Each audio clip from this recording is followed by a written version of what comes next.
Hello, everyone, and welcome to a new episode of the Club Baroness podcast. It's a podcast series we used to run for our tournament action with the old community, and we're starting it up now for the new players tournament. We've got a couple of guests here. We've got some of the old and some of the new. We've got ShadowShield, who's helped us out with the tournament. Hey, what's up? We've also got Xanxus, who's helped us out as a viewer. Hello, everyone.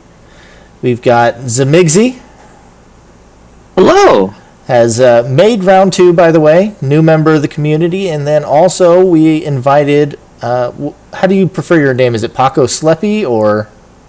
Yeah, you can go with Paco Slepi. Yeah, Paco Slepi. Or Paco, yeah. Yeah, just Paco if you want to go by Paco. Yeah. He placed top performer in the tournament in round 1. So we'll be excited to see him in round 2.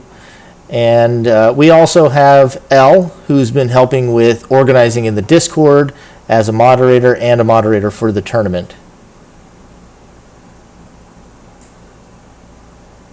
We didn't catch that, Elle, but we're glad to have you here. So we're going to jump right in. Coverage is going to start tonight. We'll be talking about round 1 and about how those results went. Players that surprised you, players that you thought underperformed. And so let's get some initial thoughts. Xanxus, what players did you have your eye on before you came into the tournament, and how did some of those players do? To be quite frank with you, I didn't really get to prior to the tournament. I didn't really get to see a lot of the players, so it was very interesting for me to watch. But some of the matches that I watched, some of the people that impressed me was a big one was Army Men, and I think it was in Pano, kind of a dance of death. And he actually ended up getting all the kills, which was very impressive.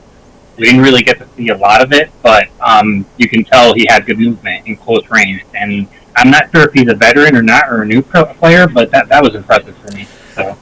Yeah, I don't know if I go as far as to calling it, potential Smurf territory, but I think it was definitely a solid tactic coming in with the Dance of Death. ShadowShield, you're our Dance of Death expert. Did you get a chance to see Army Men? Unfortunately, I did not, but Dance of Death cleaning up in a Battle Royale does not surprise me. I didn't see all of his matches, but maybe if we went through some of more of Affin's coverage that he did, we might see. I think he did Dance of Death pretty much every round, from what I understand.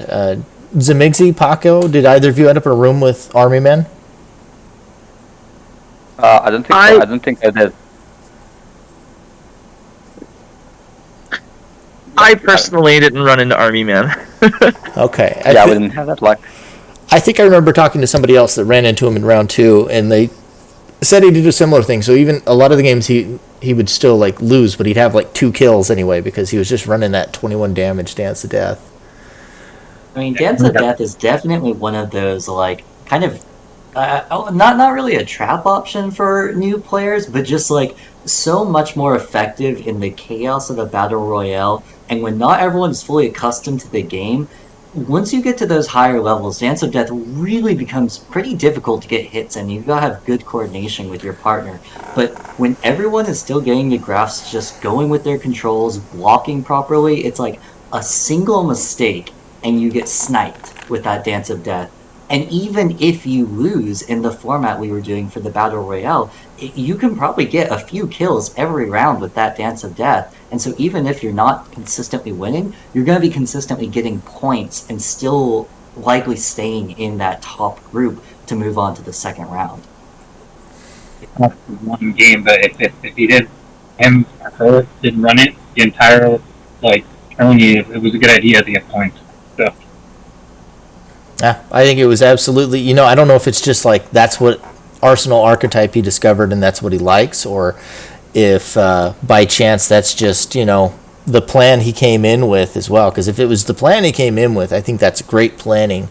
But it's also possible as a new player, hey, he just ran across Dance of Death and fell in love, ShadowShield did that, and he's never looked back since, right? Absolutely. Yeah, could be. I mean, I think most of the players stick to their guns and just played Arsenal that they already had. I don't think most of them did the new stuff, just the stuff that they were already used to, I guess. Which is a safe option, I guess. Yeah, let's repeat. We'll start with the old folks, and then we'll move on to the new folks who had more direct contact with everything here. ShadowShield, when you were watching, were there any people that you had your eye on before the tournament began? Not really. There was, a lot of new people coming in, which is awesome to see. And it was a little hard to keep track of, each match individually. But I did see, a lot of good strategies, a lot of people trying, it was nice to see strategies that I'm familiar with, like, people running like railguns and things like that. But then, having them try them in a different way, I thought that was really neat. One person who stuck out to me was like Chow Flare. He ran Bravery a couple times, and I thought he did really good. I was really surprised that he didn't get more points or get further on, because I thought his play was pretty good. Yeah, I think in general we've been seeing quite a bit of the Bravery and the Railgun. I mean, most people, when they first discover Dazzle Railgun, it's like a picture in the chat. It's like crack, man. It's just the best thing. You gotta have more. Yeah, like you're instantly addicted. And I think even a lot of older players go back to it like a bad addiction. Like, we know running Bravery's not safe anymore, but that Dazzle Railgun, especially if you pop some heats or a Tiger Strength, it's just, it's so delicious. It's tasty. It is. It is. And I know I saw a lot of the Dazzle Railgun in those matches. I'm trying to remember who else. There was somebody that was using it like every round I was watching, and I watched like 3 or 4 of their games. One of the most fun things of the new players coming into the community has been having them all discover a lot of the old cheese and BS tactics that we are all familiar and accustomed to. Like, just seeing someone being like, hey guys, I was thinking of this cool new arsenal, and it's like this like super grindy, vicious balance deck that's just going to destroy your aura and keep you at low level. And it's just so funny because there's so much innocence there, just being like, I had this cool arsenal idea, and it's some of like the most disgusting like effective tactics that you can see. Well, I mean, it breaks both ways too, because it's like, yeah, look at this vicious balance arsenal I figured out. It's gonna be so cool, and they like immediately break it out in Battle Royale, and it's like, the JoJo Bizarre Adventure Stomp gif. Everybody just immediately gets enraged and just curb stomps them 3v1, and then instant aggro. You have the opposite too, where it's like the PTSD for the rest of us on Panorama when they've all discovered ricochet lasers with Tiger Strength and Trance. We're all like, oh, we knew that was good. We just stopped using it because nobody wanted to play it or deal with it anymore. None of us used it, but now it's all over the place, and it's just like, oh, PTSD all over again. Oh boy. All right. Let's hit you with the same question, Elle. Who did you have your eye on coming into the tournament? Yeah, so I've been probably one of the more active members in the community in just terms of engaging with all of the new people who are doing their best to like basically get up to speed on the game, who want to know what techniques do I need to know, what should my arsenal look like. And probably the 2 people I've played the most with has been Chikram and Toph, who I both think are players who are really committing to the game and are really like digging in and just trying to get like all these techniques up and out of the ground. And so I was definitely looking out for their performance in the tournament, and it went about as well as I expected. Like, Chikram placed very high and performed very well in the tournament, and Toph did very well as well, getting the top 16 and passing through. Both had very different strategies. Chikram was definitely a lot more, I'd just say, generally just like outperforming people in terms of technical skill and just beating them down. And Toph was playing very smart and calculated. He was very defensive and was just trying to win each round without becoming a target. And he would do things like holding onto a healing water and not using it to make him look like he's at lower HP to be less of a target. And I really admire that kind of playing the game, because BR is very much about the politics and the perception of who is winning. And a lot of people dislike it for those reasons, but Tofu's playing the game. That's how BR works, and I admire that. Yeah, The game's all about mind games. I actually followed up with him about one of those points. Is that one of the things I touched on in the broadcast? Is he would be sitting there at like 13 health with a blazing bullet and a healing water, and he wouldn't use it for a very long time. And I was talking about how I was fairly sure that was just a strategy element, not making himself a target by being much higher health than the rest of the room. And I said, was that just you forgetting to use healing water, or was that strategy? And he was telling me it was strategy, but when you phrase the question like that, I guess you always open it up to the fact that they can just say, yeah, that was totally strategy. So Yeah. I'd say I lean towards 80% strategy at this point. I would not be surprised if he accidentally stumbled into an effective strategy. That seems very in line with Toph. Let's see, Zemixy and Paco, did either of you guys run into, the Chikram and Toph in round one? You can go first, I- Paco. Yeah. Thank you. I don't think I did. I definitely didn't go with Chikram, and I'm not sure I went with Toph. I think I didn't go with neither of them. I played with them a lot, like later, but like for the tournament, I didn't play with them, sadly. What about you, Sam? So, I don't think I've gotten to play with Toph before. Toph and I have had some awesome opportunities to network, and we've been like budding a friendship, just nerding out about the game. But Chikram, I have run into prior to the tournament before. I've actually only been playing the game for about a week, but I've been on just a little bit every day, and Chikram is one of those people who's like regularly on. And so I've run into him a little bit, and Blazy, and so I didn't run into Chikram in the tournament, but we have played each other before. Okay, and what were your thoughts when you played Chikram? How do you think of him as a player so far? Like with pretty much everyone else I ran into, I think there's a lot of potential. I think there is. I think if I were to analyze strategy, I noticed that he really likes long range, like medium to long range, and that's not what I've been seeing a whole lot over this past week. A lot of people are finding the most fulfillment with melee to mid-range decks, right? Your reincarnations, your punch skills, and so forth. And so to see Chikram do like more medium to long range, he does stand out as a player to me. Nice. All right, so let's dig in a little bit deeper now, coming to you guys, since you both participated in there. Zemixy, who were some players that you played with, and who stood out to you in the rooms that you played in?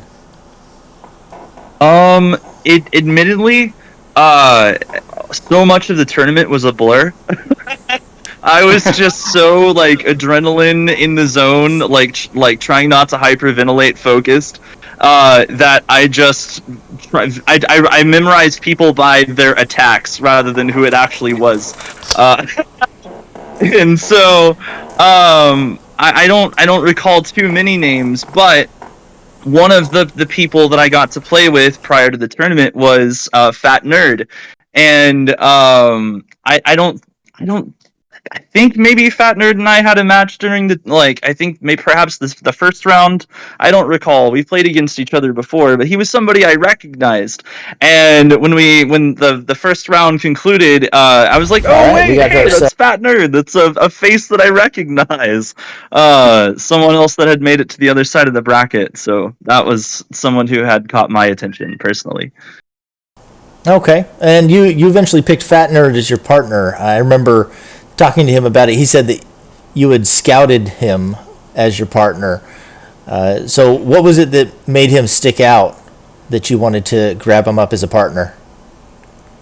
Well, I was talking to both him and Chikram at the same time, actually, because I felt like I had developed about equal level rapport with both of them, because I'd been getting some games in with Fat Nerd, but Chikram and Blazy and I had all kind of been hanging out in calls together, and so I don't know. I felt equal. I was like, I'm gonna hit up Chikram and I'm gonna hit up Fatner just because I don't know. I feel like we're stepping past acquaintance. We're like mutually passionate about the game together. So, yeah, I hit them both up. Nice. Let's follow up with a similar question with you, Paco. Do you remember the people that you played with? Anybody that stood out in your round one groups? So for round one, I had RTS, Nuyon, and Radagon. I played with Radagon like a while back. I think we did like Battle Royale and stuff like that. It was really casual. I think he was doing pretty well actually in the tournament too. Radagon's Australian, right? I'm not sure. I'm not sure. I love playing with Bregan. He's so much fun to play with. Yeah, he's great. He's great. I love him. But also RTS was actually pretty great for the first 3 rounds. I think he got for the last game he got all 3 kills plus a win, which like boosted him to second place. I'm not sure. No, actually he was first place. I was second, and I'm not sure about third and fourth. So he was doing great actually. And for the second pair of the games, I was with Elusive Cracker, who's a great player. I play with him regularly. Naagsan, I think that's how you say it, and Dextor. And they were also pretty great doing. Is that Naya Xayn? Naya Xayn. Yeah, okay. You said it's Niazin? Okay. That's how it's supposed to be said? Niazin, okay. Thank you. Well, I was saying, I was asking you, is that how you said it's supposed to be pronounced? I'm not sure how it's supposed to be pronounced. Oh, I don't know. I keep saying that, and I just keep calling him Naya. I think I'm gonna go with Naya too this time. I'm not even sure. I don't think I've ever spoken to him, so I don't know if it's a he, him, we her. Spoke for a little bit actually. But that's Fat Nerd on the screen now. Yep. Yeah, I was I put up the little impromptu 1v1 of Bread Boy and Fat Nerd. I'm sorry. Fair enough. Putting up your partner getting stomped.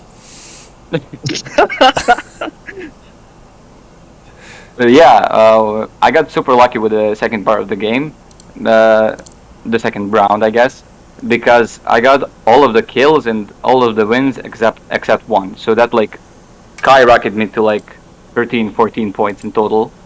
I had like 5 in the first game, and these wins just like skyrocketed me to the first place, I guess, with like 18 points, 19 in total. So I was honestly not expecting that like at all, because like after the first round I had like 5 points. That wasn't a lot. It was average, I guess, and having like 18 at one point, that was like madness actually. So yeah, I think RTS stood out a lot. I'm not sure if he passed. I don't think he did. RTS was one of our alternates. They did pretty well. They were pretty close. They had 10 points. So our cutoff was right around 11. Some 11s made it in, and some 11s didn't. Sadly. He was doing great, actually. For the last game, he got most of the kills. Yeah, he was doing great. But yeah, that's about it. All right, and so let's talk about then, you ended up partnering with Chikram, who we've already spoken about a decent bit. So maybe somewhat brief, since we've already discussed him a bit. What made him stand out and made you approach him as your partner? So he actually approached me first. I was just like, I wasn't expecting that. Honestly, I was still like cooling down from the first tournament. I was just like, I wasn't prepared to like choose a partner at all. And I was thinking like, oh, I'll just get someone random, I guess. It doesn't really matter. And he just like popped up and asked, hey, do you want to play? And at that point, I was thinking either actually Chikram or Fat Nerd, same as them, which is funny. Oh man, we've got like a lover's quadratic going on here. Yeah. Yeah, like I played with Fat Nerd for a while, like Battle Royales and stuff like that. So I was most familiar with him. Somebody contact Rule 34. Yeah. Oh god. But yeah, I think me and Chikram played like a while back, like when the game first popped off, like when the video was created by Nick Robinson.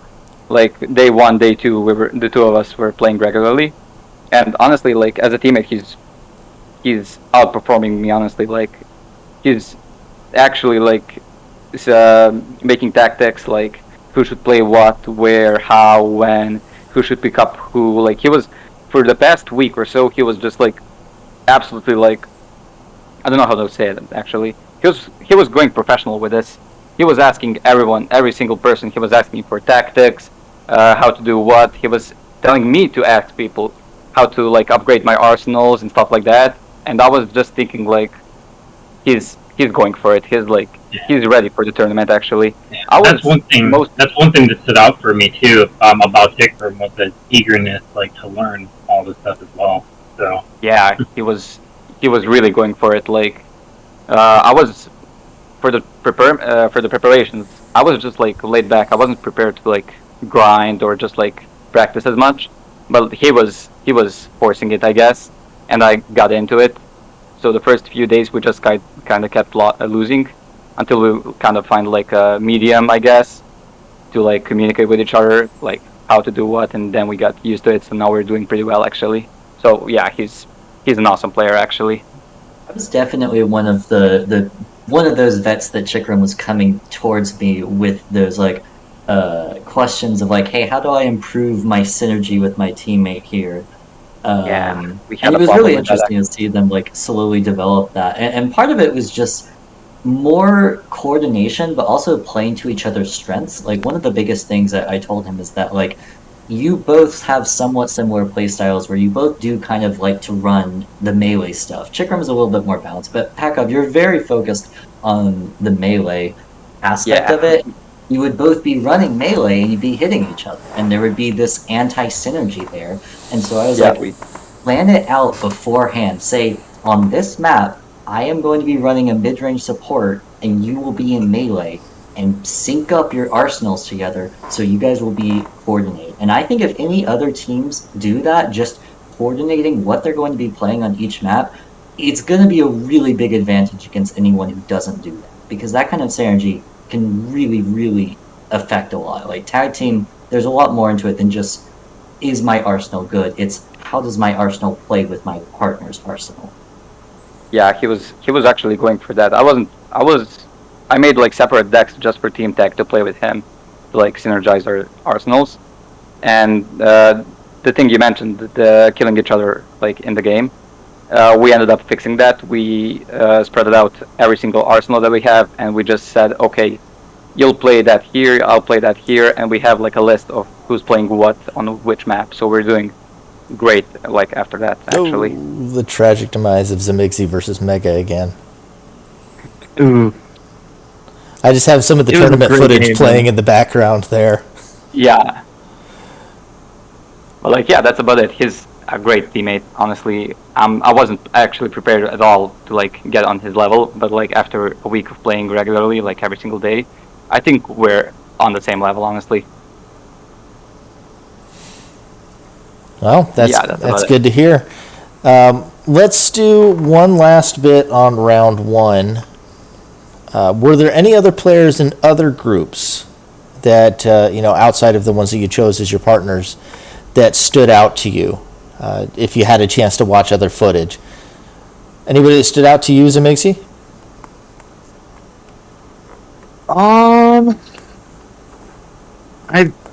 I'm trying to remember his username. I've only gotten to play with him a couple of times, but there's a guy who I got to play a few rounds with the other night, and he wanted to make the skill Phantom Dust work in the tournament. And are they in round two? Right on. Did they make it to round two? I haven't gotten to go back and I haven't had an opportunity to go back and review that footage, but that was somebody who was like, just as a fan watching the game, I was like, I want to know what happens with that match. So, is that person in round two? Will we be seeing them in round two? Sorry, I missed that part of the question. I don't think so. I think they only had some games in round one, but that was who I was following, just like spectator wise. Huh. Well, I don't know if we saw that one in the tournament VOD itself, but maybe Affin picked up some of that coverage. Was there anybody else that stood out to you, Paco? so I didn't review much of the footage that was played. But the one player I was actually expecting to outperform me, and like a lot of other people, was, let me find his name. Wait, I forgot.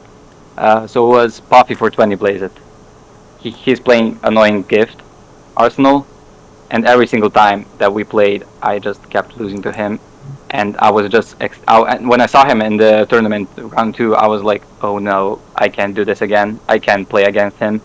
I'm pretty sure we played together when he was running that as well. And I think he said he won't play it, Annoying Gift, for the tournament, but I'm not 100% sure on that.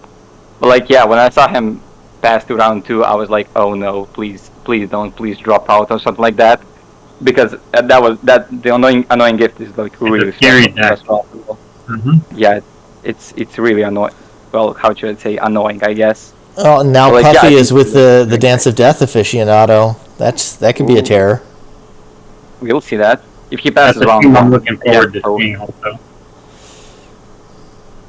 The matchups are interesting, honestly. Like, just the players that I saw from the tournament, like, the matchups are interesting for the second tournament, I'd say. Yeah, I've heard a little bit about Puffy. I've only played with him briefly, but seems to be known for the switch hits, Annoying Gift, Guardian Angel, and then at least the matches I saw in the tournament, I believe he was doing like optical camo Miramasas and just raking in kills with that. So we'll have to see what he breaks out in round 2. Does anyone else have anything they want to talk about from round 1, or any other players from round 1 that they want to mention before we move to round 2? I don't think so. Okay. Let's move on to round 2 then. You can refer to the matchups first, and we'll talk a little bit about the teams, and then we'll talk about the actual bracket afterwards. So this will also show their combined kills and combined points here. I let that be included in the image. And so you kind of get a power ranking of the teams as well based on their, combined scores. So we've talked a bit about Slepi and Chikram, but they're at the top of the list, so we'll talk about them a little bit more. Obviously, Slepi being a part of that team. So we'll leave the floor to others. What are some of your initial thoughts on seeing Slepi and Chikram together? Let's say ShadowShield first. Well, I mean, I definitely think they look to be in a pretty intimidating team. They are the top of the list. I think, looking at the other teams, if they can get their synergy down, which it sounds like they're on that path already, more than I've heard about other teams, they're definitely going to be a force to be reckoned with. I don't see many other people that I would put at that same level of preparation. Yeah, what's some of your thoughts, Elle, on that team? I don't think I like having this open in a browser window. I definitely think that they are going to be contenders for finals. I would not be surprised to see them in the finals, and I think they're going to be one of the main teams that the others are going to need to be looking out for and prepping against. Probably the biggest thing that those two are going to have to work on is communicating with each other and trying to not let the emotions and heat of the tournament throw them off their game. If they can do those two things, then they're going to be almost unstoppable. In terms of technical skill, both are totally fine. It's really more the mindset and mentality that you have to go into the game with that is going to be the biggest thing they have to work on, and that this tournament is going to test. I like it. Let's see, Zemixy, since you're a part of that awkward quadratic formula, how do you feel about that team, and how do you feel about your chances versus them? Well, obviously, they're a threat. So I've been both very excited at our opportunities to play since round one, and equally terrified. And I think if I were to suspect, I think Chikram is also concerned, because when we were playing some skirmishes earlier today, Chikram was like, "Well, hey, we're revealing my hand before round two." And I was like, "Oh." Okay. He did seem a little nervous, and scrim results being a little leaked here, but somebody else came out on top, and it wasn't him. Well, I tend to view arsenals as like fighting game characters. Multiple people can play the same strategy, but who is the better Ryu in the room, right? Even if they have the same skill set and you know what to look for. And so I'm less concerned about people knowing like what everyone's skills are.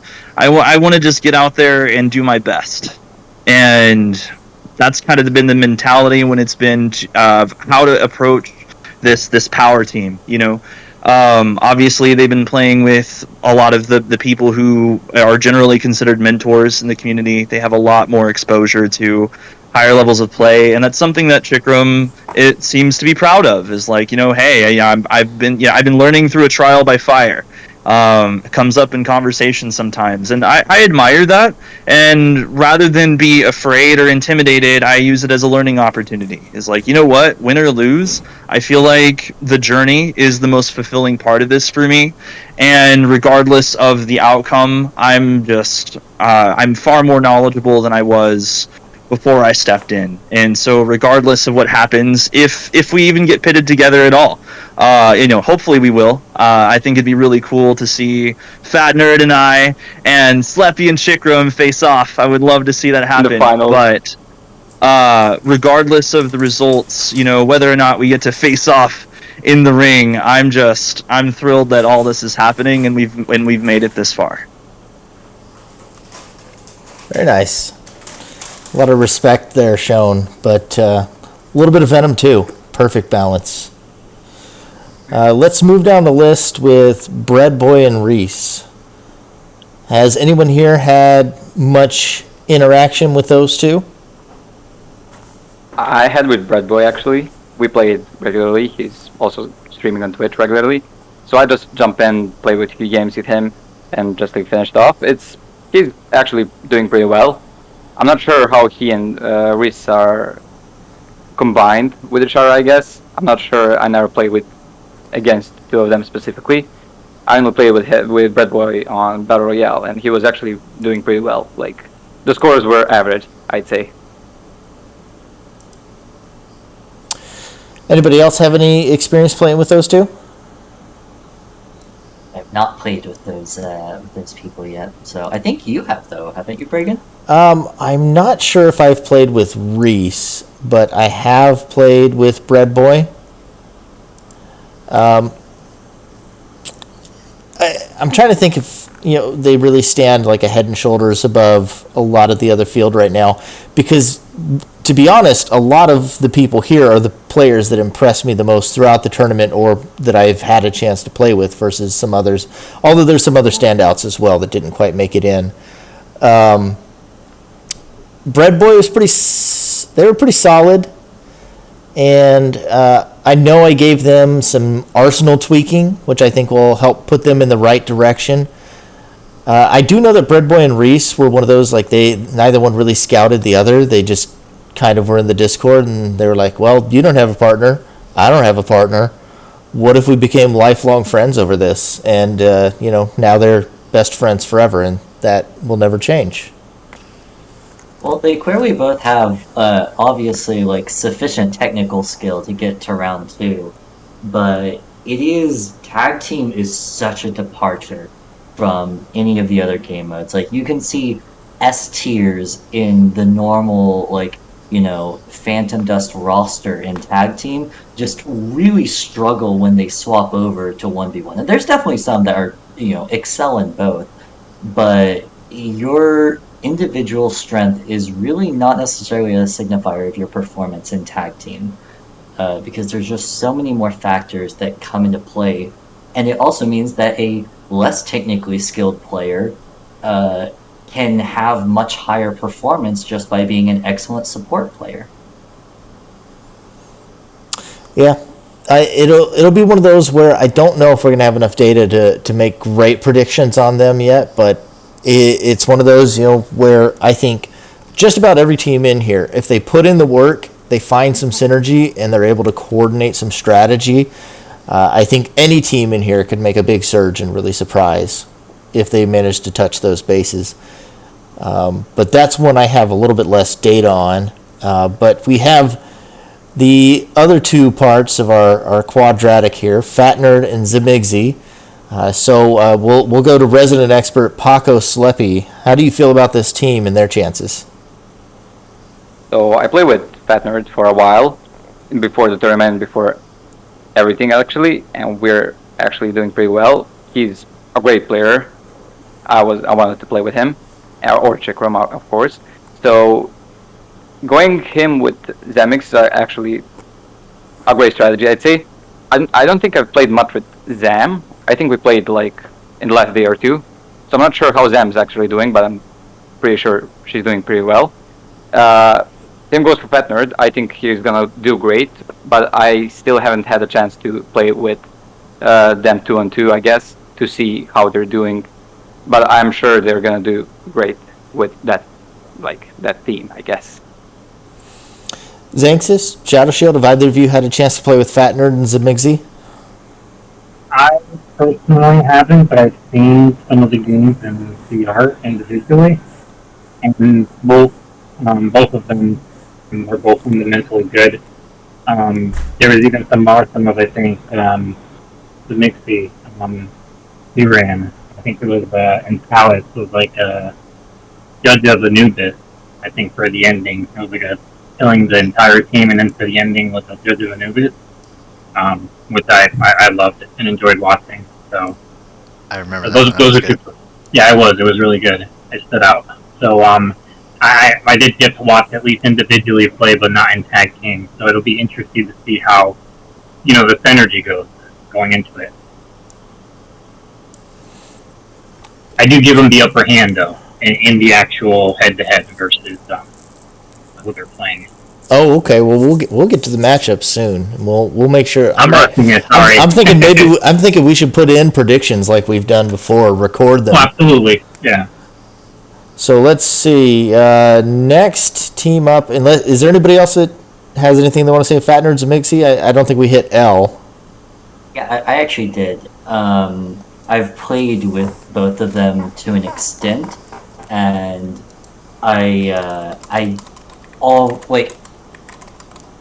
in terms of this specific tournament, I think they'll do well. I don't know exactly how far they'll go. I think they definitely have potential to really challenge like the strongest teams here, and they're definitely a threat that needs to be watched out for.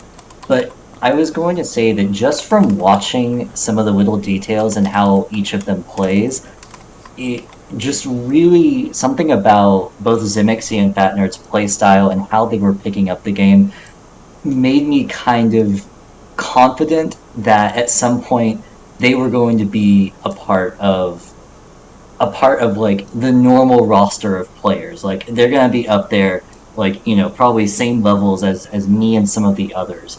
And I can definitely tell the people who really enjoy the mechanics of the game and want to dig into them and learn them. And so I am pretty confident we'll be seeing both of them learn a lot from this tournament and consistently bring it with them in the future to other ones. I think they're definitely a team I'm excited to see more of. And speaking of excited to see more of, the next two teams I'm also pretty hot to trot on.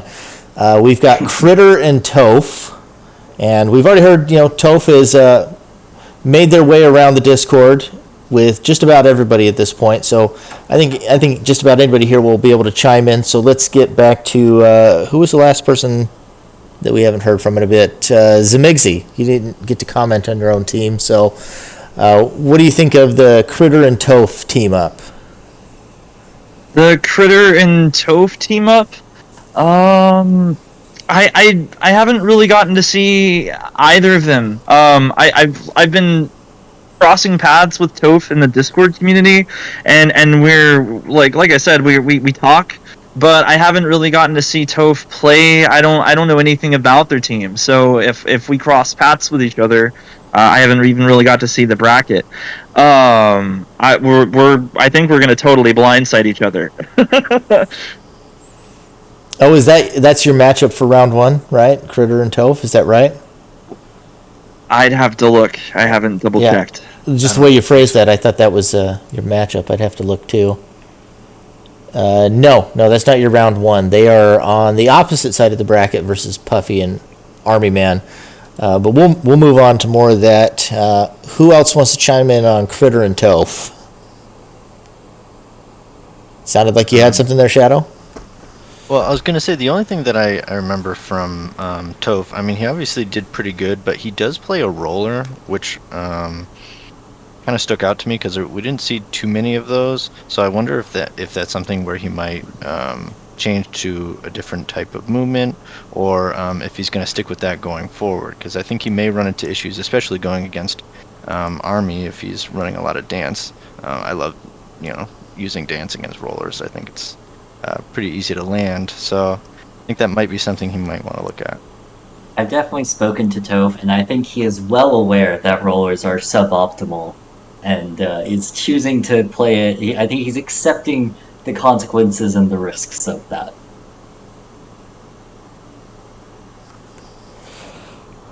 It's like playing a grappler. The rollers are the Zangiefs and the Potemkins and the Iron Tigers of our community, and the Tizoks. Yeah, all this fighting game technical stuff, I feel out of the loop. Let's see, Paco. What I know you've played a fair bit with at least Toph. What do you think of the Critter Toph lineup and their chances? So I don't think I've played with Critter that much. With Toph, I had plenty of time to play with him because I think he and Chikram are doing pretty well actually. So we had a chance to play regularly. I'm not sure how Toph is gonna go. Honestly, I haven't actually analyzed Toph for some reason. I did have great opportunities to play with Toph, but I'm not 100% sure how they're gonna go. I think they'll probably go get the first round, definitely. But I don't know about the second one. We'll see, I guess. I'm not sure. Sadly. Ooh, think they're going out in round 2. Early predictions coming in. All right, the next one, I feel like I've almost been the Mega IDK fanboy, since nobody else seems to really have them on their radar. But if anybody's been paying attention to this VOD in the background, you've seen Mega clean up 3 lobbies already, and some of those were stacked. That last lobby, which we just watched, had Doharit and Conquer, 2 of our 11-point alternates, and it had Fat Nerd, and we just watched Mega clean up at least 2, if not 3 of the kills in that room for a win. In some of the games as well, they did play well. Yeah, they've relied pretty heavily on Tiger Strength lasers. They're teaming up with Roan, who I don't remember as well from the round 1 footage, if I caught much of them. But I did play with them today, so I might actually take the lead on this one, where I don't normally. I played with them today for about an hour and a half, and while they both seem to have fairly good arsenals and a decent grasp on positioning, it was just about the first time either one of them had played tag team actually earlier today. So there was a bit of a mountain to start climbing there when it came to what they needed to do, and it was the first time they'd really practiced together at all as well. So there might be a bit of an uphill battle for these guys, but I think they've got the right tools. Mega DK really shines sitting back with the vibration, with the Tiger Strength, playing at range, and I think Roan can provide that up-close skirmishing role to support that and open them up for hits. And I saw a pretty sharp incline in their improvement over those matches today, from when we started, and the decisions and positioning errors they are making towards the end where they actually started picking up a win or two. I was playing with Chikram versus them. So they're a team I'm really excited to see tomorrow. Is there anybody else that's been watching them or has some comments on them? I think I had jumped into that room a little bit earlier today, and I did play with Roan as a teammate, and I mean, he definitely seemed pretty solid. I think he just needed to work on his awareness a little bit, and I think that speaks to your point earlier about them not playing too much tag. I can remember there was at one point where I had used a speed up, and Roan had just returned to nature and got rid of it because he wasn't checking the stats, I think, to see that. So I think if they can work out those kinks, then they'll be a lot, pretty good. I mean, Mega is definitely, very solid. It's just whether or not they'll be able to work out those kinks by, the tournament by tomorrow. Really stand against some of the other teams. Yeah, I think. And to add on to that, just to completely sell out Toph, because I think he deserves it. He did message me and saying that he is terrified of Mega IDK. So they're just the name reputation alone is already striking fear into the hearts of the other competitors. I mean, their performance in tag today it improved quite a bit over time, but. I had definitely built up a bigger narrative in my mind of how they'd performed in round one versus what I saw today. But it's good to see that their name is already striking fear, because I think they've got a whole lot that they can improve, and they can do a lot of that very quickly as well. And so I'm going to be excited to watch that pair. Let's see. Paco and Zemixy, have either of you had a chance to play with those two players? Sadly, no. I'm not familiar with, I guess, Mega IDK, nor with Ron.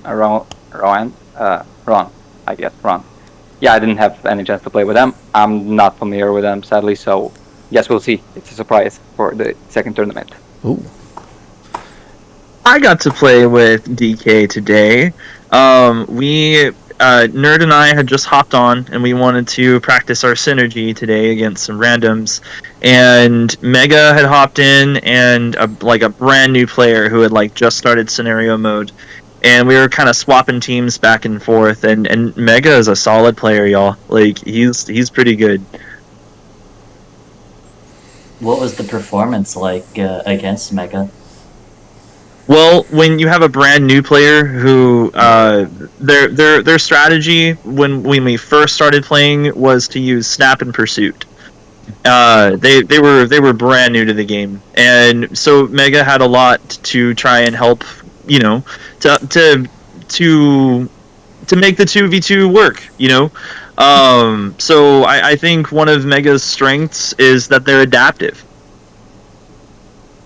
That's a very good quality to have, and that'll probably help them when they have a partner that they may not have too much experience with, but is a lot more skilled than someone who's just starting off.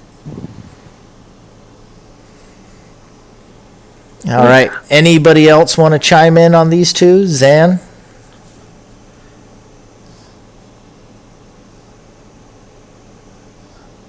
Guess we're not going to hear whether or not Xanxus has anything on them. Silence speaks volumes. The Grandmaster of Phantom Dust disapproves. All right, here's one that I know less about, but I keep hearing that could provide an upset here. So our lowest ranked team is Sin Dark Fates and Dungeon Scrawler. They were something like, 14th and 15th apiece here. And I keep hearing that they could really surprise and upset, despite going up against Slepi and Chikram here in round one. And one thing that I was looking at when I was looking at the points here is you see the combined kills versus combined points. So you see Slepi and Chikram are 19 kills, 35 points, which is, obviously number one. And then you see a couple of other interesting standouts here towards the bottom. The lowest point total is 22, but when you look at their combined kills, it's 18. these guys may not have been closing out Battle Royale games, which, to be fair, may not be the biggest deal in all of Phantom Dust, but they were slaying. They were getting kills. They had 18 kills, and they made it through with very little in the win column. So, what are some other folks' thoughts that have seen more of these two? In regard, I think it's very interesting how the seeding has worked out, because in terms of a threat to Chikram and Pakov, I would still probably favor them to an extent, but I know this is a little bit on bracket discussion, so I'll try to steer away from that. But I haven't played with Dungeon, but I have played with Sendark, and he really knows his stuff. He was performing really well. It felt like I just had another normal player and was just running basic tag team scrims with the normal group. So in regards to his performance, at least, if his partner is on the same level as him, that is a top contending team in my opinion. All right, let's see. Zemixy, have you had a chance to play with either of those? I feel like I've seen their usernames. I'm definitely familiar with them. It's possible that we've played, but reaching for it, I don't recall any details other than I've seen them around, no doubt. If it helps, I believe Dungeon Crawler goes by the Lone Cabin in Discord. It doesn't. Might be more recognizable by that name. Not sure. What about for you, Paco? Yeah, I recognize him now. Yeah, I was about to say I recognize him now. I think I play with both of them, but same as before. I don't think I've analyzed their strat that much. I saw him whenever we were talking in the chat. I saw he was saying we will destroy you. Maybe it's 50-50, and I was like, am I gonna play against you? I don't remember him, and I was so confused. And now that you mentioned it, yeah. I am familiar actually with him. I'm not sure. I don't think I've played that much with either of them, but I'll have to let Chikram know that we are against a big threat for our first round, I guess. Yeah, at the very least, when it comes to an 8th seed, it seems like one of the 8th seeds that you really can't take laying down, because they definitely put up the kill numbers. Yeah, I agree. I totally agree with that. I think, yeah, mostly kill numbers is way more important than win numbers. So yeah, I wasn't actually expecting that. Now that you mentioned it, I just noticed that they were really, really close to us. So I guess we'll have to be prepared for that. All right. Speaking of big kills, the team that actually scored the most kills in the tournament in round 1 combined is Sneaky Beefy and Mortal Hunger. Mortal Hunger was one of our alternates that came in after Anklemus dropped.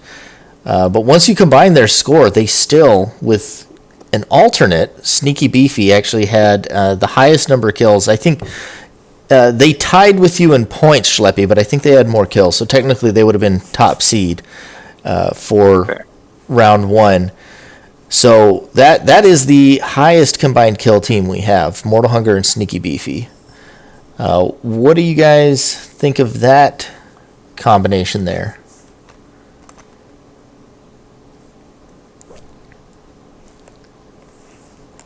Can't say I know too much about them, so I'll have to be on some of y'all. Have they been on your radar, ShadowShield? Unfortunately, I haven't played with either one of those. If it helps, Sneaky Beefy in-game is Dillman, if you recall them from the tournament. We saw, if you were watching in the background, I've had it playing. One of the last match on City was Dillman there running the Scream of Evil and Will of the Wisp, taking out Vrethagon 1v1.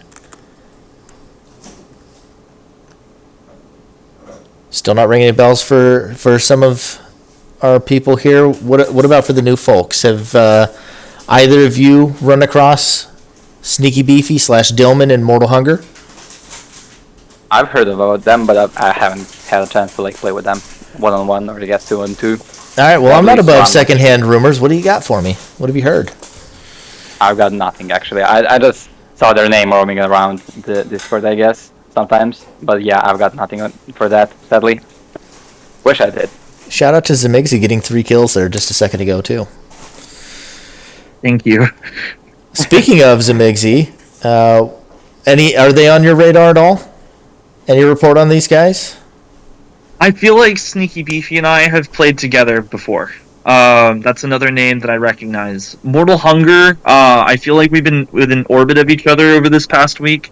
But it's not like where Chikram and I and some of the others where we've played together a lot. You know, I think they've just come through as we've had just, open spots in the lobby. Okay.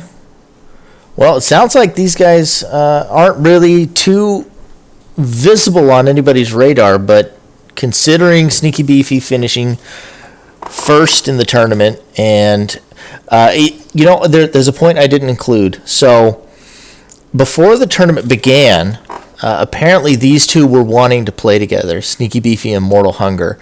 And when it came to looking for a partner, Sneaky Beefy was kind of low-key waiting to see if people were dropping, because they wanted to wait and see if Mortal would make it in as the alternate, and so they could pair up. So this is the team with an existing desire to play with each other before the tournament even began, so there's going to be a level of synergy that some other teams may not have. So I think that's pretty exciting right there. Anybody else have anything on them before we move on to our last team?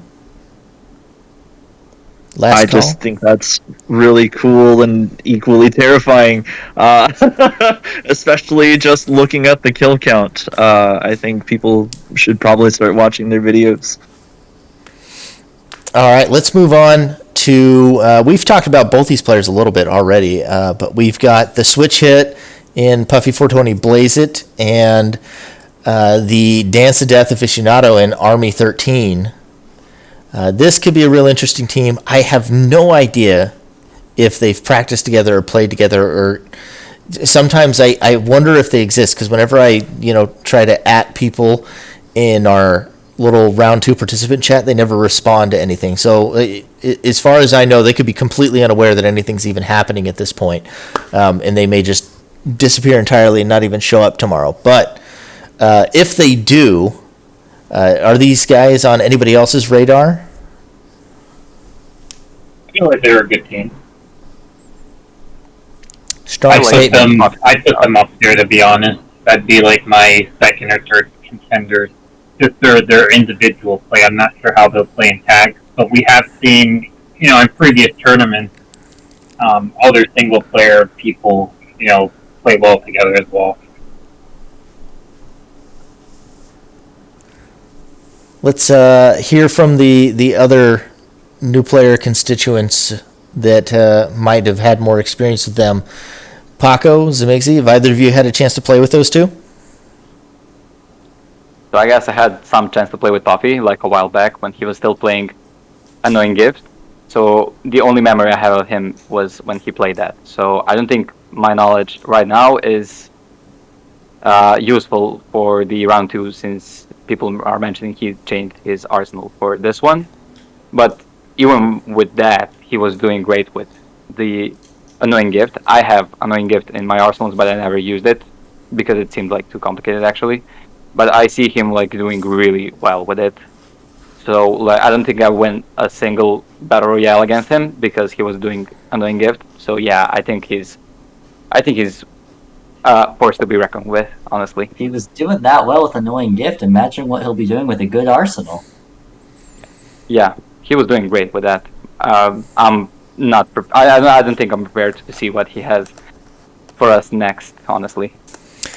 Yeah, I've only got to play with him briefly, but from what I have gathered, mechanically speaking, and is kind of a complete player despite the gag arsenals, it sounds like Puffy is so far considered one of the more complete players right now. So if they've put in practice, if they are able to coordinate Army 13 running a 21 damage Dance of Death and not hitting Puffy while he's gone invisible using a Miramasa blade, this could be an incredibly dangerous team.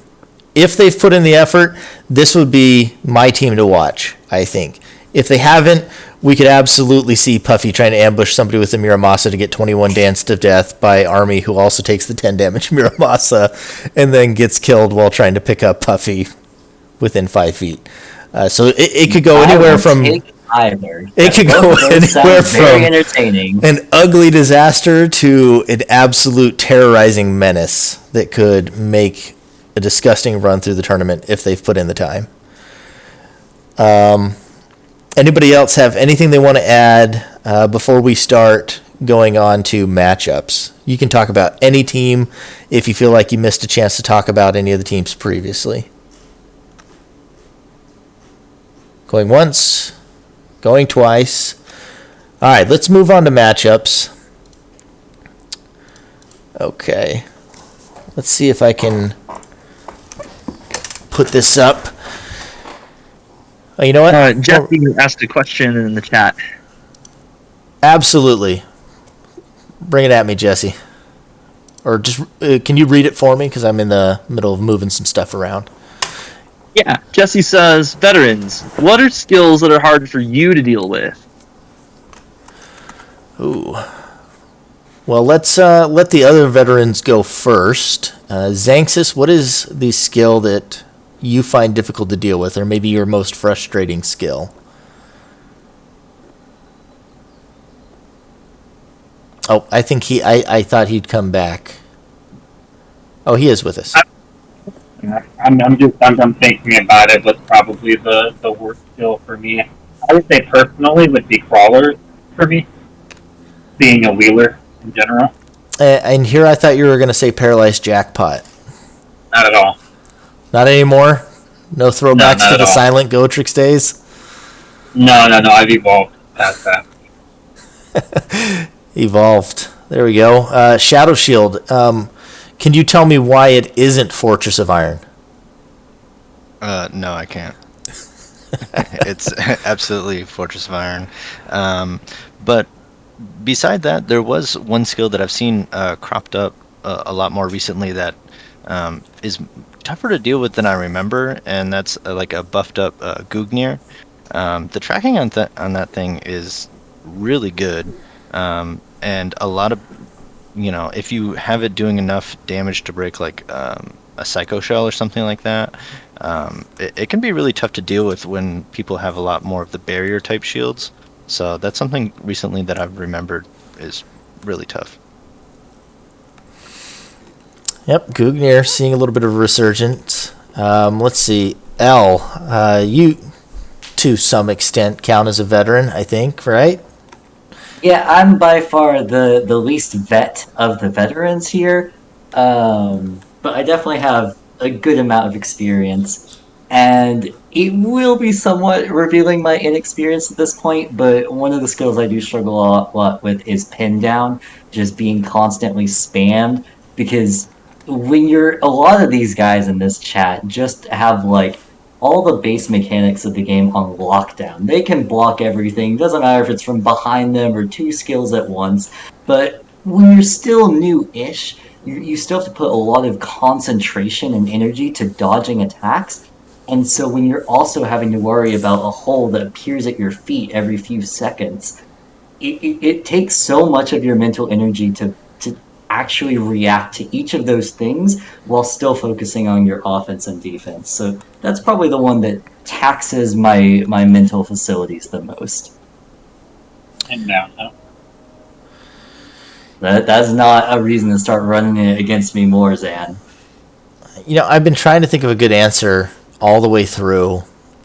I think I'm gonna try and go with one.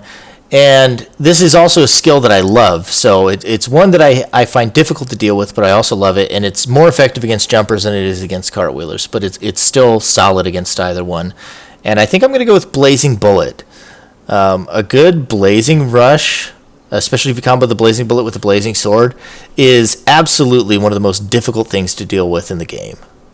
If you are stuck in a spot where they have a good angle with a Blazing Bullet and a heat on, and you don't have a shield, it's just about game over as a jumper. There's really nothing you can do. If they've got you trapped, you might as well just go pole dance around the escalator. That's the only play you've got left. How about for the new players? I'm actually interested to hear from the new players on this one as well. What skills do you find the most difficult to deal with? We'll start with Paco. I'm not completely sure. I don't think I've dealt with that many skills like that were honestly annoying. I guess at least my arsenals aren't prepared at all for like long range attacks. So I'm usually like if we go to for example highway or any arsenal that goes with that.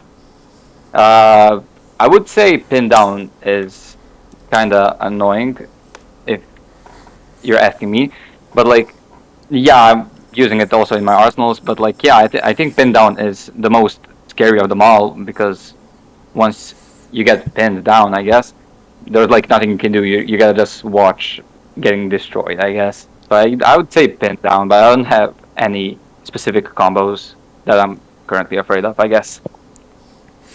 All right, what about for you, Zemixy? Well, for me, I am passionate about my weaknesses. I am thirsty for where I'm the most vulnerable next, and I think the entire melee category is slaying me right now. I play a jumper character, but I play one of the lowest jumping characters deliberately. And so when people get up in my face, it's a lot of on-screen noise for me, and it's a lot for me to deal with. And so as a result, I tend to lean a lot more defensive, which has been fun to build arsenals around. So, but yeah, altogether, just the whole melee short-range scene has been really rough for me. Interesting. All right.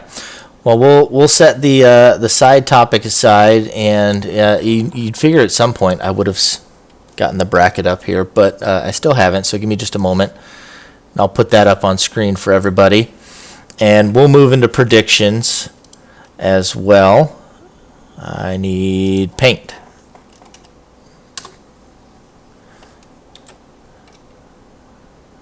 Oh, that's way too big. All right. Move that up.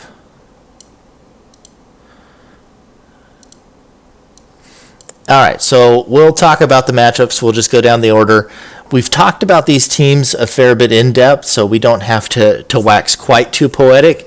But whenever I come to you, I want to focus on the matchup. So who do you think will win and why? So let's go up to matchup number 1. I will not be taking votes. If you were involved in the matchup, you won't get to vote on your own match. But I may let you get a little bit of trash talk in. So if you want to prepare in advance, think of a little line you might want to drop on them. So let's go with match number 1, Paco and Chikram versus Sin Dark Fates and Dungeon Scrawler. Xanxus, give me your prediction on who will win and why.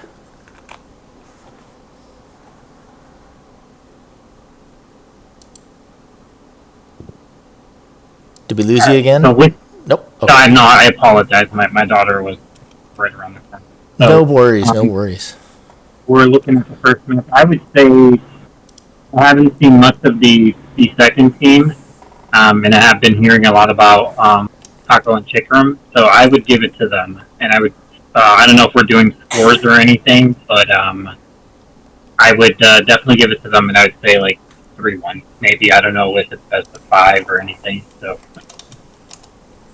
Oh, here, you know what I'll do? I need to put this over here, and let's see if we can window that. Combine them together. I need to add all this in, but let's move on to the next. Paco Slepi and Chikram versus Sindark Fates. Who wins and why? So this one's definitely very hard to answer because I know Sin is a great player, but I don't know what his partner's performance is. I haven't seen them perform together. So just because of the amount of time they've been grinding and how committed Chikram and Slepi are, I'm gonna give it to them.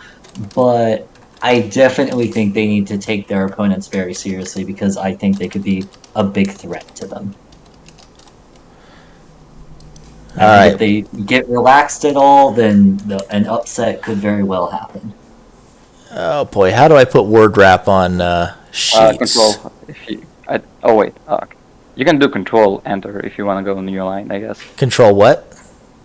Control Enter for a new line. I think it will fit nicely. Oh, okay. I'll try that. Nope. That did a thing. Okay. Never mind. Either- Look at you giving more me false options, information. Go to more options, or go to the ... at the far right, Text and then it's the wrapping. one to the left. Wait, let me open.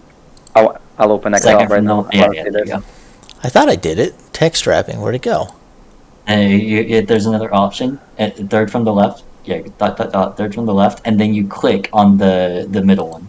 Over here? Oh, it's And go to the drop down menu you just opened. Yeah. Third Yeah, from yeah, the left? It opens third from the left. Oh, it opens. I see. Okay, there we go. All right. We'll get there eventually. There you go. Perfect. let's go. Oh, okay. Just spread it out a bit, I guess. Yeah, you can just drag down the 2 blocks more. Or Jeez. that. You guys got such long names. Make it so hard. All right. Paco and Chikram. I'm just going to put Paco 3-1 for Zan. And there. All right. This is the production quality. It was Paco still. What's the score? I don't fucking know. I'll go 3-2, I guess. Okay. Zemixy. Well, I obviously I've had a lot more FaceTime with Paco and Chikram, and I know just how hard they've been fighting for it. But after what we've discussed today with Sin Dark Fates and Dungeons Crawler, I lean a lot with L. I think like y'all should probably be studying this team if you haven't already, and don't underestimate them.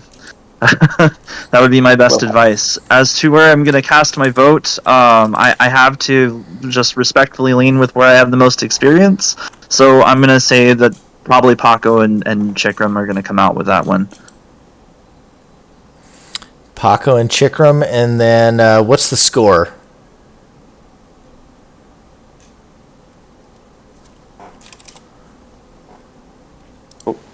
What do you think the score is, Zemixy? Oh gosh, I'm terrible at math. I let the game do all the calculating for me. It's best of 5. I don't know. Best of 5. Best of 5? 5-0. 5-0, honestly. 3-0. I don't think it's going to be a clean win. I think I think once Sin and Dungeon get warmed up, I think they're probably going to get some wins. And I think that'd be really cool to see. Okay, so you want to say 3-1 or 3-2? Let's say 3-2. All right, Paco, you don't get a vote because you're not a real person. I have a realistic no, quote. no. I have a realistic quote, though. We'll let you get your quote in after the. We'll get the quote after the predictions. We'll get all the predictions and then we'll get the spicy quote. Damn it. All right, Shadow. Predictions. So I'm gonna agree with most of the other people here. I do think Paco and Chikram will take this most likely 3-1. My main reason for that is I do think it just comes down to repetition, especially with tag team. A lot of it is getting that synergy down, and I've seen them, even if I haven't personally been playing with them, I'll see them online, always practicing, a lot during this past week, and I just haven't seen Dark Fates or Dungeon Scrawler on nearly as much. And so I think just on that fact alone, they just, maybe they're practicing by themselves, but, I think it's just going to come down to how much time have they actually put into the game. And so for that, I think they'll still take it 3-1. Obviously, don't underestimate your opponent, but I think they'll still take it. All right. I'm going to fill in here. I may not always do predictions. I thought I set this to word wrap. You are so disappointing right now. Yeah, you gotta select.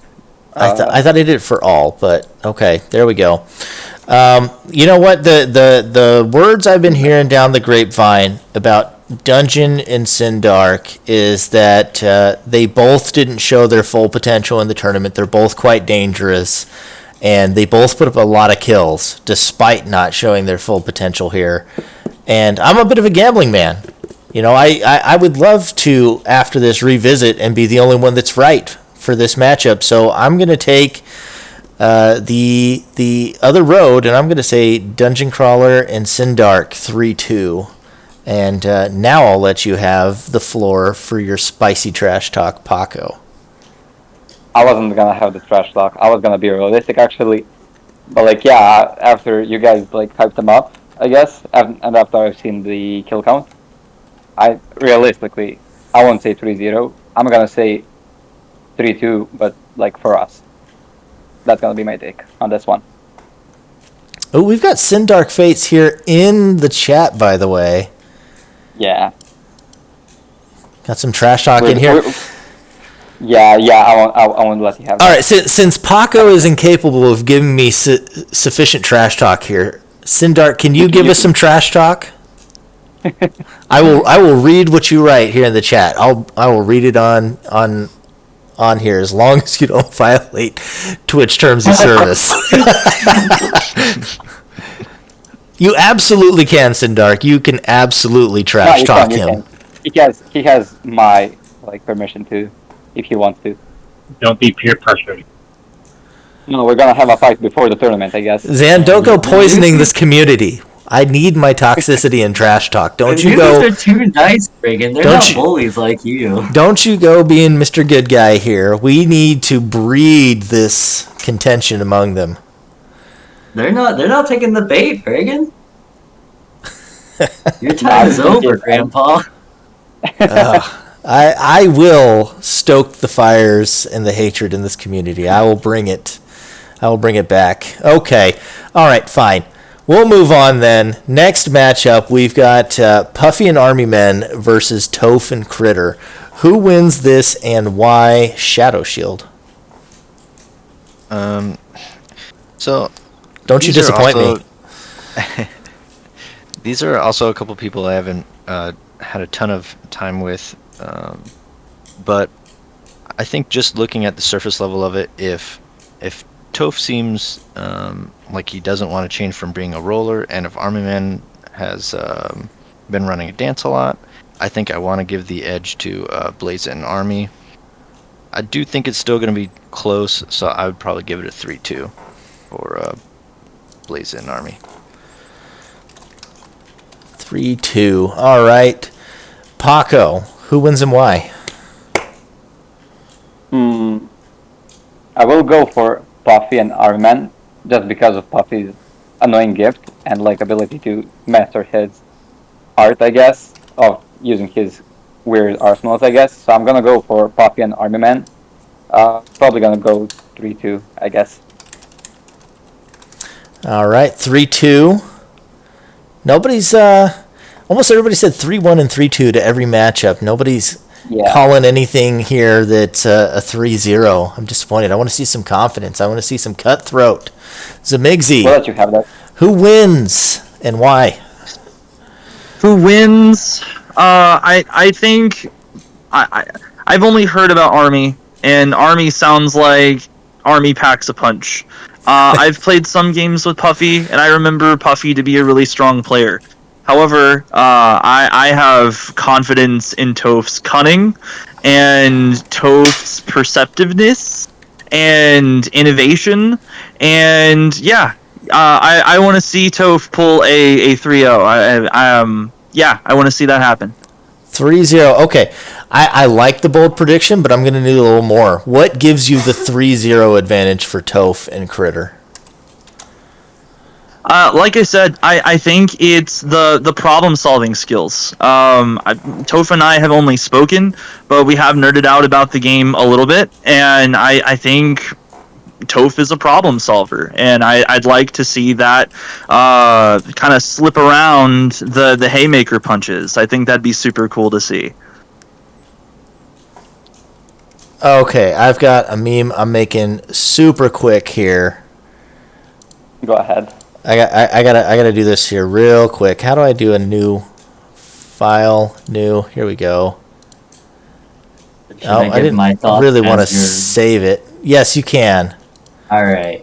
So I'm going to go with Toph and his partner at 3. I'm gonna say 3-1. I think Toph and Critter on 3-1. because I think that the other two are really strong players for sure individually, but tag team is not about individual strength. Often, two really strong players can make a good pairing, but I've seen Toph and Critter grinding out these matches and playing together, building their synergy, and I think that in the tournament, that practice and experience is going to pay off more than whatever, innate skill and strength that the other two have. So that's going to be my prediction. All right, sorry. What's the names and score again? 3-1 on Toph and Critter. Toph 3-1. All right, Zan. Who wins this and why? Let's see if I can actually get this file in here that I made. Seen everybody's play, but just my initial, I would say 3-0, and I would give it to Puffy and Army. Just from seeing them individually play, they seem like they're fundamentally good and super aggressive as well. So.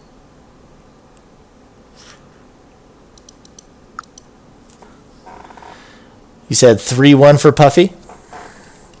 Yep. All right. I took far too long to make that. My meme skills, they're out of practice. All right, let me pull up the bracket again. All right, next matchup on the other side of the bracket, we've got Mega IDK and Roan versus Fat Nerd and Zemixy. So let's start with Paco. Who wins this and why? Ooh, I think I'm gonna go with Fat Nerd this one and Zemixy. They are honestly pretty well. They're pretty good at the game. I don't have any comments about that. Like, I don't know what else to say about them. They're doing pretty well. I'm gonna go with 3-0 actually. 3-0. Yeah. I haven't seen Mega and Roan play that much. I won't take your guys' word for it. I'm just gonna go with 3-0 for Fat Nerd and Zemix. Ooh. Whoops, I put that in the wrong box. All right, Shadow. Who wins and why? Oh, that's one. Yep. So this one, again, I don't have a ton to go off of. I did play a little bit with Roan. It's going to be one of those things as to what kind of role him and Mega can kind of find themselves into, and if they have enough time to do that. So I think I'm going to give this one to Fat Nerd and Zemixy. Again, probably 3-2. I think it's going to be a good fight either way. But yeah. All right. And what was the score? You said Fat Nerd Zemixy. 3-2. 3-2. All right. Let's see. L. Who wins and why? Similar to the to Toph and Critters matchup, I'm gonna give this one to Zemixy and Nerd, just because I think they're both good players, and I don't know if individually they're better players than the opposition, but I've seen them grinding more and putting in the time here to learn the game, and I think that's what results in winning matchups in tag team. So 3-2 Zemixy. Okay. Zan. I would say 3-1 for Fat Nerd and Zemixy. I don't have data to go by, so I can only go by the games I've seen them play, and they both seem fundamentally good and they have great arsenal choices. So. I got to play with both of these teams today, and I got to say it's very evenly matched. And I don't know. I think they've got a bit more of a road to go, but I think Mega IDK and Roan have the clutch factor to maybe pull this out if they continue to put in a little more time. So if they get some more practice in tomorrow, I think they could take it 3-2, but I might just be a Mega IDK stand at this point. So I may be biased. I admit bias. Being a stand is the right call in this decision. We'll have to find out tomorrow. All right. The floor is now yours, Zemixy, for some HAWT trash talk. Give us something. Well, I'm going to view everyone in this competition as a threat equally. I know there are some other competitors who we've heard a lot more of. There's some other names that have been focused on, but to me, I don't know enough about Roan to be comfortable, and I have played with Mega IDK before to know that there's power there. But I believe in my partner. Fat Nerd and I had a huge boost in confidence today after we went some rounds with some strangers. We were really honing in our synergy.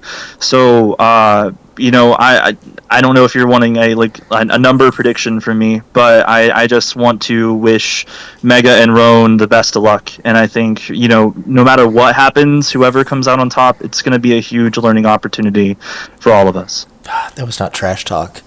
You're too wholesome, Bregan. You gotta give it up. Sadly. Tell you, we're getting new guests next time. That's what's happening. New guests, more trash talk. The more trash talk I see you put in the chat, the more likely you are to make it to the podcast. That's all I'm saying. Okay, who we're going to trash now? I think it'll be a fun matchup. I think it'll definitely be a good time. I think that's possibly the matchup I'm most looking forward to. All right, let's hit our last matchup then. Mortal Hunger and Domans and/or / Sneaky Beefy, as well as Bread Boy, also known as Viewing Cake, with Reese. Sorry. Too many and/or names here between Discord and in-game names. Let's see, who have we not started with? Zemixy. Who wins this and why? I have the most experience with Viewing Cake. I think I've gotten around to playing at least a game with each of these. But Viewing Cake is the name that stands out the most to me. I think there's a lot of... I think there's some meme decks that bear unsuspected fruit. I think Viewing Cake is going to bring some surprises to the table, and I think that's going to give them the edge. This one, I just going with confidence levels. I think Viewing Cake's team is going to take it, but it's going to be 3-2, and they're going to fight for it. Viewing Cake, Bread Boy. All right. Who's he? I'm going to just put it Reese. That's an easier name to type. You said 3-2, right? Not hearing it right, so I'm going to assume it's 3-2. All right. Yes. Next up, Paco. Who wins and why? I know who will win. I don't have a why, sadly. I'm just gonna go with Bread Boy this one. I don't have a reason, honestly. I just gut feeling, I guess. I have a feeling they're gonna win Bread Boy and Riz. And what's the score? 3-2. 3-2. Yeah.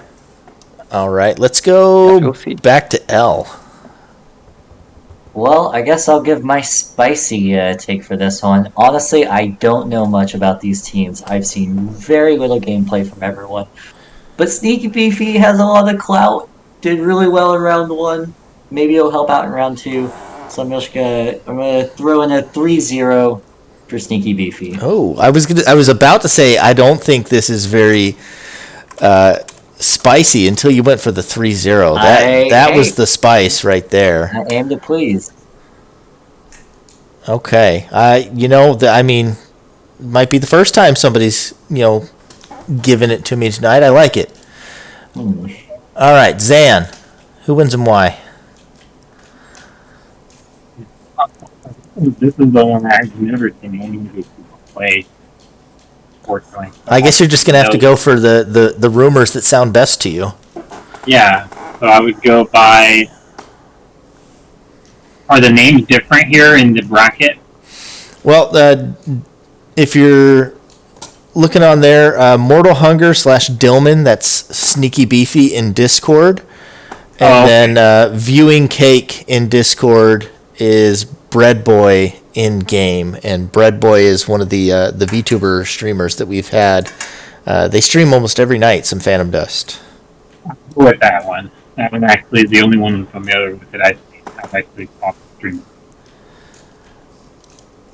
So you say you're going for Bread Boy and Reese, and what's the score? Let's go with 3-0. 3-0. All right, Shadow. So I think out of all the matches, I think this one has the highest capability of being a blowout. I am going to go with Mortal Hunger and Sneaky Beefy, just because if they, synergy is so much, and if they've come into it really looking to play with each other and have something in mind where they can really channel, the strength of Sneaky Beefy, and on top of that, their kills do speak for themselves.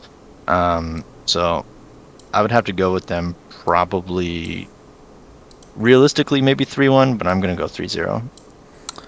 Ooh, all right. 3-0. We're getting some spicy predictions on this one. So that if I'm right, I get to be the only one who's right. I mean, that's actually what I was going to go for. I was going to go for a 3-1 on Sneaky Beefy and Mortal Hunger. I've been pretty impressed with Sneaky Beefy so far, and if this is the player that they wanted to play with from before the tournament even began, you can't disrespect the existing synergy and the desire to play together. And while I think Bread Boy and Reese are a solid team, I don't think they're going to be able to hold up to that if Sneaky Beefy and Mortal Hunger are putting in the work. I do see that in the chat, so I'll go back and I will give that prediction as well. Let's see. I was distracted making memes about poor Puffy at the time, I think it was. So I have to give a prediction on Puffy and Army Men versus Toph and Critter. This is one that could be super wide open because, again, as far as I know, neither of these people even remember there is a round 2 when it comes to Puffy and Army Men. So they could just show up and Dance of Death each other in the face with Miramasas and optical camos, and it could go horribly. Or if they have been putting in the work and people just haven't seen it, they could be terribly terrifying. But trying to take the middle ground of both options, I have seen Toph and Critter putting in the work. I have helped them both with their arsenals. I have seen them playing multiple times. So I think I'm going to give it 3-1 to Toph and Critter. And then that's all the predictions.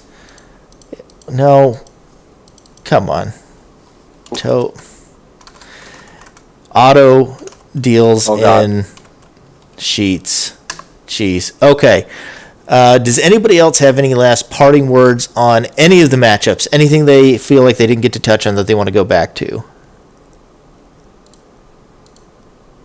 I want to ask the veteran players, actually, on this one. Sure. What's going to be our prediction for the finals? Who's going to win? Okay. Finals predictions, or do you just want a prediction of the winner? Yeah, I guess the winner would be fine. What does everybody else think? Should we do predict 2 teams for the finals from each side of the bracket, or should we just predict a winner? I think predicting 2 teams for finals. 2 teams is fine. Yeah, that would be fair. Yeah, okay. That, I guess. Let's say that then. Let's say finalists. And we'll say /winner too. So who you think the finalists are and who the winner is. Let's start with, who have we not started with? I don't think we started with L. Finalists and winner. Oh, I'm not ready to make that call yet. Okay, all right. If you're not ready, then I think it's only fair to drop it right in the lap of Paco, who brought up the topic. I was about to say you cannot predict yourself. Okay. Cannot predict yourself. Okay, fair enough. Okay, that's fair enough. I'm gonna say, of course, me and Chikram are gonna end up in finals. But you can't. And my predictions for the other team would be, honestly, Fat Nerd and Zemixy. All right, so Fat Nerd and Zemixy from the bottom. Yeah. And then if it's not you in the top half of the bracket, which team makes it? So if we're gonna go for the top bracket, I would say, well, honestly, I've had to go with, I guess, Buffy and Army, because I voted for them first. So I would say Buffy and Army. They're a great force. I think they have a realistic chance of. And who wins that finals? Us. If it's not you. Okay. I would say Buffy and Army, honestly. I'm gonna go with that. All right. Won't say why. Yeah, that's it. Let's see then. Who's next? Let's do ShadowShield. All right. For the finals match, I do think, just based on how much they've been trying to play and study up and play with veterans, I do think Paco and Chikram will definitely take the top half.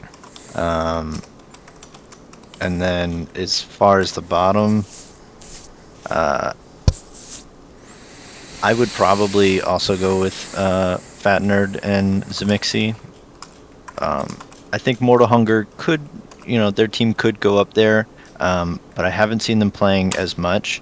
And while you can't discount, them wanting to play together, repetition is just what it comes down to. So I think between Paco and Fat Nerd in the finals, I would probably still go with Paco to take the whole thing. Let's go. All right, let's go to L. All right.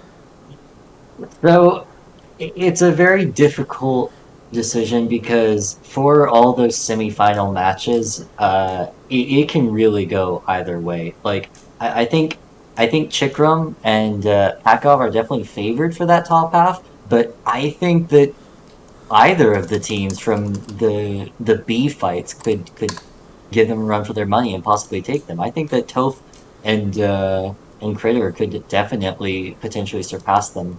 Okay, let's drop the potentialities. Who's winning this side of the bracket? Slap it down. Okay. Finals, I'm gonna go with Pakov and Zemixy. Their teams. Fat and Zemixy. And I am going to cast my vote of confidence with Zemixy. Because I believe in you guys. All right. Nerd and I both are honored. Yeah, you got this. All right, let's get yours then, Zemixy. We've heard you several times being predicted. Now, who do you predict? And you can't pick yourself for the bottom half. So I think everyone's confidence is fair that Paco and Chikram are probably going to be finalists. I think that anybody who was making a meaningful wager here could probably lean in that direction fairly comfortably.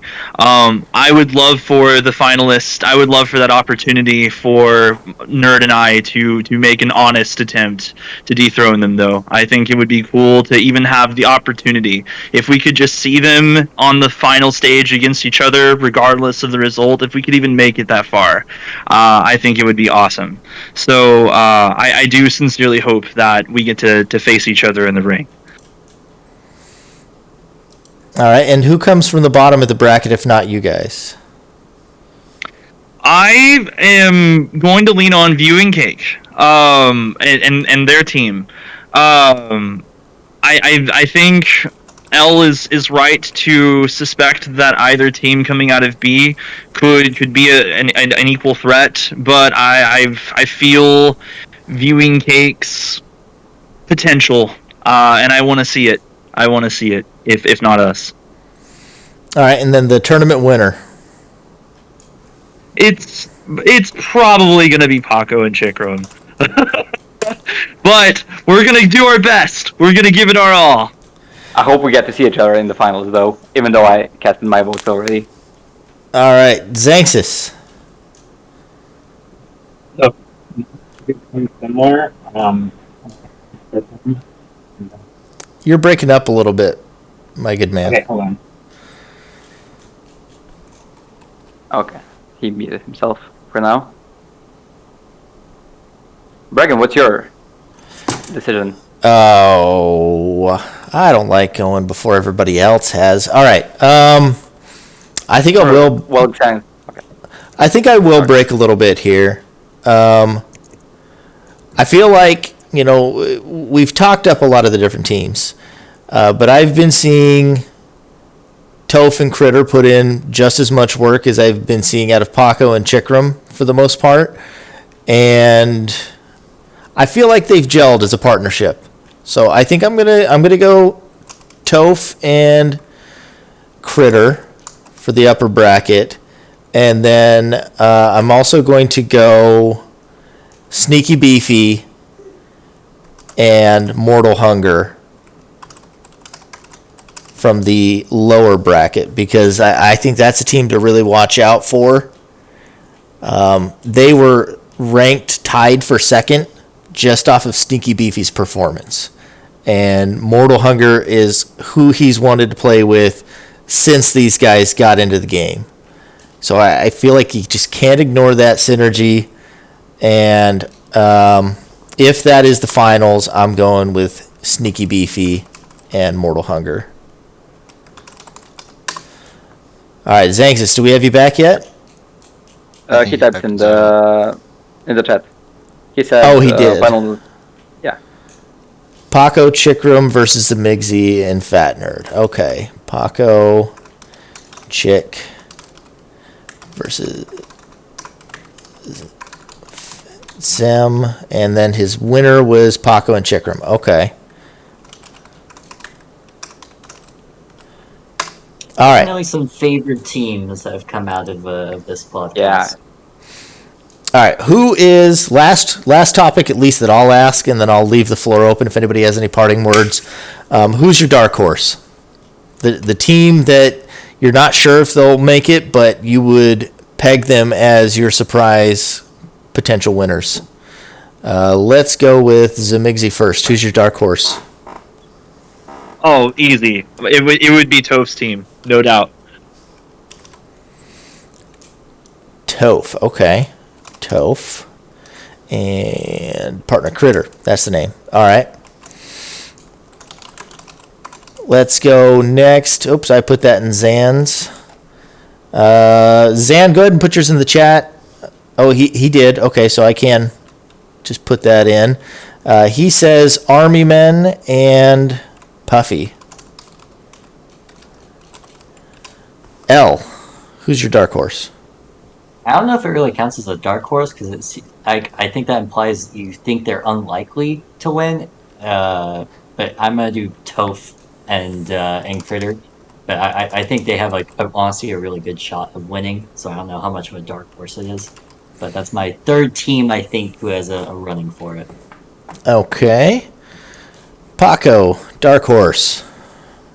Mine would probably be, and this is if me and Chikram don't get past the first round, I'm gonna go with Fates and Dungeon, honestly. Oh, I like it. It's not trash talk. It is just respect. But I like this one. I like it. Yeah, that's out of respect, honestly. Because I think they have realistic chances if they beat us. Obviously, they have realistic chances to beat everyone else in this one. Shadow, who's your dark horse?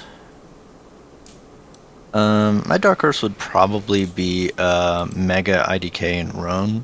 I mean, judging by what everybody else predicted for the finals, nobody had them in the finals. But I think if they can get over the small little things that I mentioned earlier, I think they could be a really strong team, and they are second seed. So I think while people may not be thinking it, I do think they could definitely make it to the finals and definitely win. Yeah, I'll echo that one. Again, I seem to be the Mega IDK stan at this point, but I think they're my dark horse. They made a ton of progress today. Their play styles fit fairly well together. If they can coordinate some arsenals and put in a little more work, those are a pair that I absolutely think could sweep the whole thing if they get things rolling. That's the last topic I had. Does anybody else have anything else they wanted to talk about or cover tonight?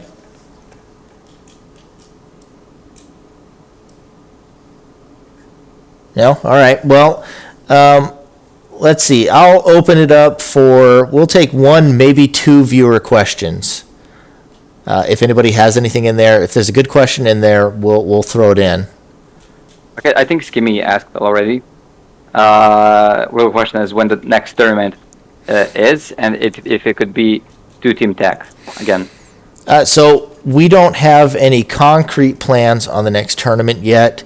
The way I've been viewing it, especially after how stressful and messy week one of this tournament was, I've wanted to just focus on this tournament.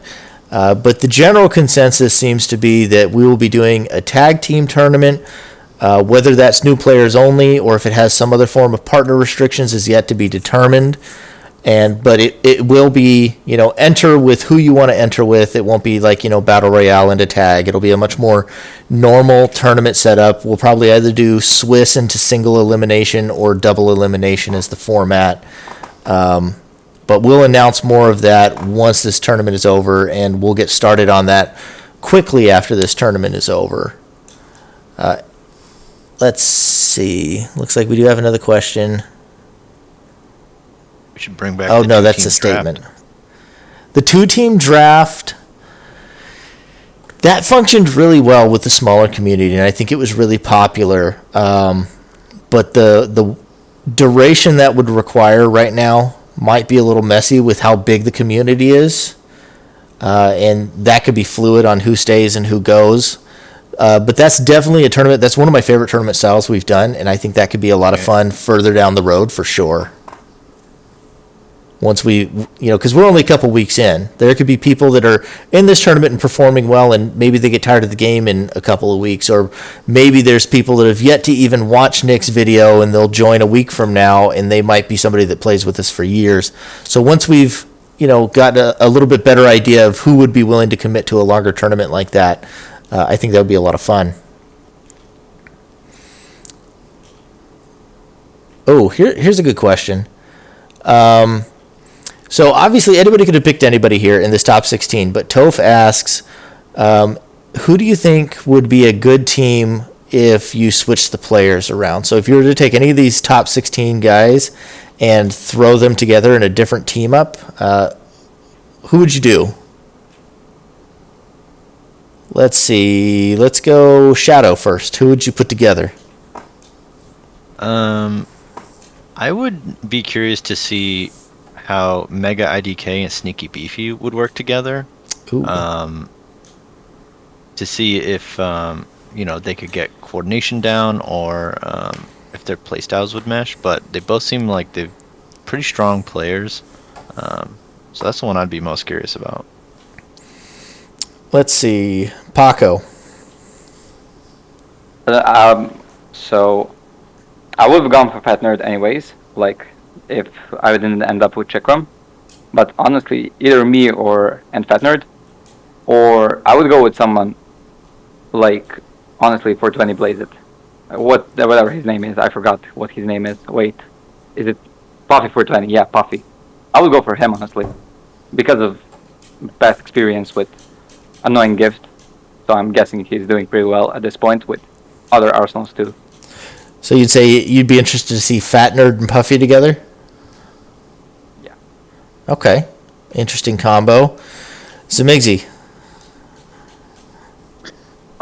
Well, simply because I hit up both Chikram and Fat Nerd at the same time, I will always wonder what would have been had Chikram and I paired up instead of, maybe Paco had ended up with Fat Nerd instead and we had done a swap. I'm gonna always be curious about that alternate reality where that happened. So, I guess that's my 2 cents on this subject. All right. L. Oh. Who's your fantasy team we don't see? I think Zemixy could be pretty fun. I feel like both of them have pretty similar outlooks on the game. Zemixy and who? Zemixy and Toph. Oh, Toph. Okay. I think they're both very interested in performing well and being good at the game, but also have a very silly side and enjoy just no matter the outcome of the match, they're just playing to have fun, but at the same time want to be performing their best. So I think they could make a great team. All right, Xanxus, who is your all-star lineup that you haven't gotten to see? Okay. Oh, he wrote in the chat. Oh, he wrote it in the chat. Xanxus, get out of my head. You and ShadowShield have been doing this to me like 3 times tonight. He says Army Men and Mega IDK, and I guess I'll expand on this one because that was going to be mine as well. The short range prowess and just the danger of the 21 damage Dance of Death, and I'm sure other decks he has like that from Army Men, paired with the ranged supremacy that Mega IDK can bring in, especially with the blasters and the lasers, I think would be a really dangerous combo to see. But the other one that I was thinking was actually going to be the one that Shadow said as well, Mega IDK and Sneaky Beefy. I think Sneaky Beefy is a very well-rounded player and would really complement Mega IDK as well. So those would be some fun teams. And I think that wraps us up. We'll go ahead and bring a close to the podcast. Once again, big thank you to all of you who've come and stuck around tonight. This is the Club Baroness special. It is all about the armchair analysis, and it's been a great time. So thank you to L, Xanxus, Zemixy, Paco, and ShadowShield. Does anybody have any parting words they'd like to say before we close? Thanks for having us. Yeah, thanks for having us. That was great. I have some words. I just wanted to thank everybody for organizing this. As somebody who started playing the game back in 2004, but there was this lull where there was no way to play online with people, and then suddenly all these years later, just finding out people have been playing for 6-7 years plus, it's really humbling meeting both new and veteran players alike, and there just being such an abundance of life in the community, and I think it's really special. And I think podcasts like this help to keep that flame just ablaze, and so I'm just really grateful for all of this. And by flame, you mean hard flaming other members of the community, right? Right? Wow. No? Just me. Okay. My bad. I think everything should be settled in game, and we'll leave it at that. Let Thank you the for your words, results Zemixy. lie. That's honestly a really lovely note to end the podcast on. And yet I've already ruined it. All right. Thank you, everyone, for coming. And that concludes the podcast. And we'll have, hopefully, plenty more Club Baroness episodes and more tournaments coming. Hope so. Bye-bye. Thank you.